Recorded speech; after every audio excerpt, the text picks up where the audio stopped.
Astăzi vreau să discutăm despre piston slap sau despre loviturile care apar în cilindru. Se mai numește popular de mecanici zgomotul de fustă de piston.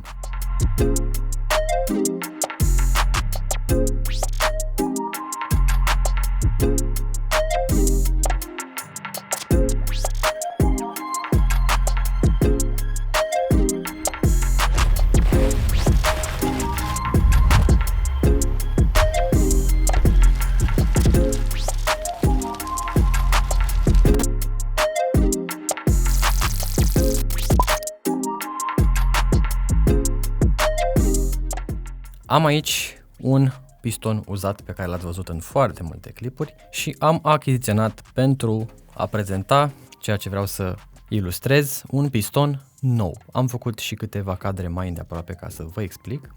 Desigur, nu sunt de la același motor, ideal era să am două pistoane identice de la același motor, dar nu am găsit pe stoc. Ăsta este un piston original de la un Volkswagen 2.5 TDI T5 care a avut multe sute de mii de kilometri, semne de gripaj, materialul care a fost pe fusta pistonului a fost complet șters, bucățele rupte din segmenți și multe ciobituri, multe semne de uzură, inclusiv un semn de gripaj. Deci pistonul ăsta a avut o viață foarte grea, motorul a avut o viață foarte grea, ăsta este nou. Și apropo, arată așa după ce l-am curățat cu acel aditiv resurs la suprafață. Arăta și mai rău de atât înainte. Da, pistonul ăsta nu a avut segmenții, nu-i mai are de fapt pe el. Pistonul nou, care a fost, apropo, a fost vreo 230 de lei, ceva de genul ăsta. Un piston nou de 1.9 TDI pentru Seat Volkswagen, era comun, nu e original, e o firmă Neural sau cum se numește? Neural, cam cutie acolo. Neural. Deci sunt segmenții puși. Sunt doi segmenți de compresie și cel raclor de jos care are rolul de a îndepărta pelicula de ulei fină de pe cămașă. O să discut în detaliu despre segmenți și puteți observa că aici este un material foarte fin care, m-am uitat foarte atent așa. Baza de aici, deci baza asta cu materialul acesta special este la fel de înaltă ca și capătul pistonului, dacă nu, chiar poate un pic mai înaltă, dar n-ar avea voie, deci cred că e la fel de înaltă. Ideal era să am un șubler să măsor cu precizie, dar nu l-am la îndemână, o să iau în curând. Dacă mă uit la acest piston care are acest material complet șters, fusta este mai jos ca nivel, foarte puțin decât capătul pistonului. Un pic aici cu un pic aici, se apropie de 1 milimetru dacă mă uit foarte, foarte atent. Iar 1 milimetru spațiu aiurea în cilindru, înseamnă că pistonul ăsta când funcționează o să facă mereu așa, o să bată aiurea în cămașă. Se numește piston slap sau zgomot de fustă de piston. Slap pentru că pistonul va da slap la cămașă. Zgomotul acesta eu l-am în prezent la Hyundai Sonata. Zgomot care este mai puternic la rece, pentru că pistonul este mai contractat de la temperaturile mai scăzute, o să simt mai rău dacă o să o pornesc la minus 15 grade și în momentul în care merg mai agresiv și există temperatură în cilindru, materialul se mai dilată puțin și o parte din acel zgomot se duce. Destul de puțin, dar totuși se simte diferența. Care sunt cauzele pentru care apare acest fenomen? În mod evident, un număr foarte mare de kilometri, ulei necorespunzător sau multe impurități în ulei, pentru că e suficient să existe niște particule aiurea, să ai un filtru de ulei foarte slab sau pe care nu l-ai schimbat mult timp. Apropo, ne-a sunat un client acum câteva zile. Bună ziua, vreau să schimb și eu uleiul. Dar vreau doar ulei, nu vreau și filtru de ulei. Păi nu vezi și filtru de ulei? Ne-am gândit că poate și din altă parte. Nu, că eu vreau să schimb doar uleiul. Eu filtrul de ulei nu l-am schimbat de 3-4 schimburi. La ce să-l mai schimb? Că oricum mașina e veche, e din 2001 și merg de aici până aici. Îi schimb uleiul, dar nu-i mai schimb și filtru. What? Bro, what are you talking about, man? Adică dai 200 de lei pe un ulei bun, 250, nu mai știu, asta un ulei destul de bunicel. Și n-a vrut să mai schimbe filtru, care era o Skoda Octavia 116 din 99, filtrul de benzină era vreo 18-20 de lei. și nu l-am mai schimbat.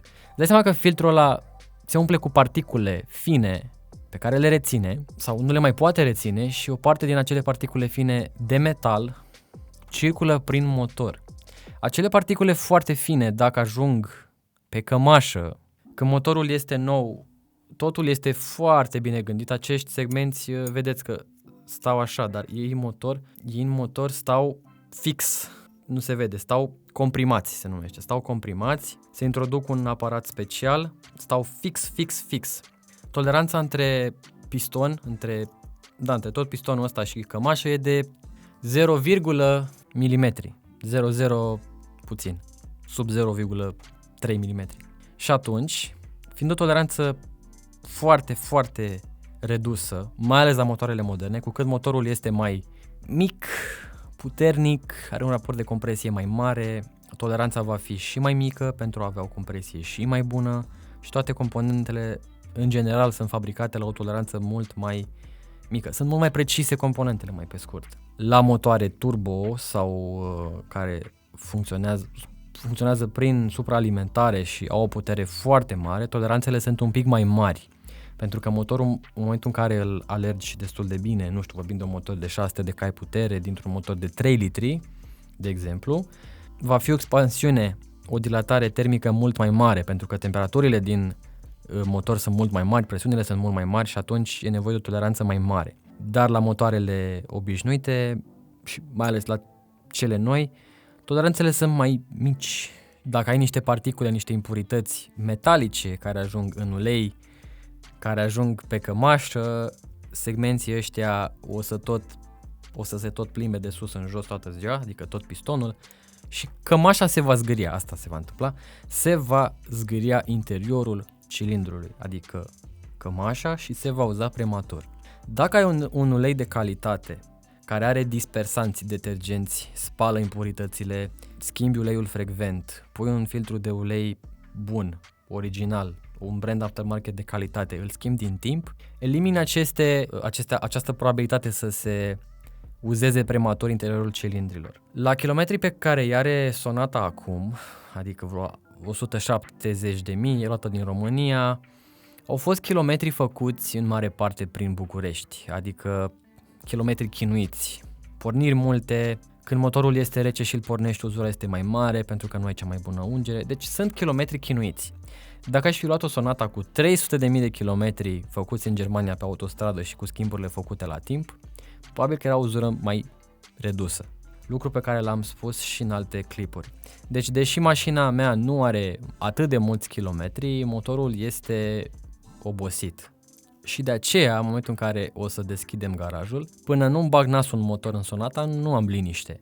Să aud zgomote de detonație, care pot fi un semn că sunt acumulări de depuneri în motor, senzorul de detonație nu este foarte ok, în fine, discutăm de detonație în alt episod. Ideea este că am acel zgomot din cauza faptului că probabil că am niște pistoane care arată nu în halul ăsta, dar materialul ăsta este șters și se creează o toleranță excesivă și el începe să bată stânga-dreapta și să apară un zgomot.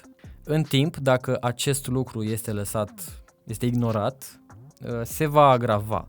Pistonul nu va mai urca de sus în jos, va funcționa cumva înclinat, pentru că sistemul bielă-manivelă, când face așa, o să-l îndrepte când într-o parte, când într-alta, când într-o parte, când într-alta. Și în loc să urce sus rectiliniu drept frumos, o să urce înclinat.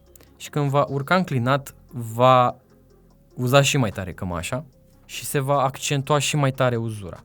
Deci cu atât mai repede, cu atât mai bine. O să vreau să desfac motorul, știu că implică niște costuri destul de mari, dar și dacă pierd banii pe care o să investesc în motor, o fac pentru a investiga și pentru a învăța ceva nou și pentru a crea un nou tip de conținut.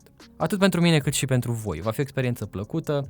Având în vedere că un piston din ăsta a costat vreo 200 și ceva de lei, mi-asum că un piston de Sonata e un pic mai mare că motorul de 2.4, ceva de genul așa, poate chiar un pic mai mare de fapt, echipat cu segmente, cu tot ce trebuie. Desigur, o să fac asta dacă, după ce măsor cămășile, să văd dacă merită să fac asta, dacă nu este uzată excesiv, oval, dacă nu e zgâriată și dacă nu sunt alte semne. Motorul funcționează în regulă, are putere, are compresie, când n-ai putere, nu ai compresie, nu mai funcționează acești segmenți, când nu mai funcționează cum trebuie sau sunt uzați excesiv segmenții, consumă ulei, nu mai ai compresie, nu mai ai putere, scoate și fum. Îmi iese la noxe, are putere, nu scoate fum, funcționează ok, consumul e în regulă, adică nu este peste cât ar trebui să fie și nu sunt semne că e grav, dar totuși se aude. E zgomot specific pe care îl cunoșteam și mi l-au remarcat acest zgomot și încă vreo 4 mecanici. Deci, în niciun caz, nu cred că nu e așa. Trebuie să desfac motorul și să investighez. Să desfac motorul, când o să-l fac, îl fac de la cap la coadă. Epuratorul l-am comandat, am un clip despre asta separat, va urma, cred că în noiembrie, că l-am pus cu programare specială. Nu e cine știe ce, e o poveste cu această piesă de la reprezentanța Hyundai. Deci epurator, garnituri, simmering-uri supape, eventual supape, o să investighez cum arată chiulasa, o să-i fac o planeitate, eventual dacă trebuie să o rectific, dacă va fi nevoie, garnitură de chiulasă, o să investighez blocul, o să schimb pistoanele care vor veni, o să le iau originale, noi, cu tot cu segmente echipate și vor arăta ceva de genul ăsta, cum acest material. Am citit foarte, foarte multe lucruri despre toleranțe și despre acest material foarte drăguț. Ăsta atenuează aproape complet acel zgomot de fustă de piston. Ideea este în momentul în care schimb pistoanele să nu fie uzură aiurea în bloc, respectiv la cămăși, pentru că altfel investesc degeaba. S-ar putea să iau pistoane ok și să fie uzurile aiurea și să nu se întâmple nimic. De asta trebuie văzut, trebuie investigat cu atenție în momentul în care o să fac asta. Desigur, dacă desfaci motorul, distribuție și alte lucruri ce mai trebuie schimbate. Distribuția e undeva la 2000 și ceva de lei pe lanț. Trebuie să iau și o baie de ulei pentru că e ciobită, îi trebuie o garnitură nouă sau, mă rog, mastic nou acolo, nu mai știu cum era. Cred că era mastic de fapt. Așa. Niște senzori noi. Deci e o lucrare care o să ducă minim 2000 de euro numai piese originale în a reface complet motorul. Și dacă tot o să fac asta, mă uit și la cuzineți și la tot ce se poate acolo în motor. Da, deci sunt lucruri pe care o să le investighez și am vrut inițial să vă explic aceste două diferențe între două pistoane, unul foarte uzat și unul nou. Asta trebuie să rețineți voi și o să mai revin și cu alte clipuri explicative care se vor rezuma la acest mic ansamblu. Am și siguranțele pentru bolți aici, o să le las aici, să nu le pierd. Nu că aș avea ce să fac cu pistonul ăsta, dar da, material didactic. Aștept mai jos părerile voastre, vă mulțumesc și ne vedem în următorul episod.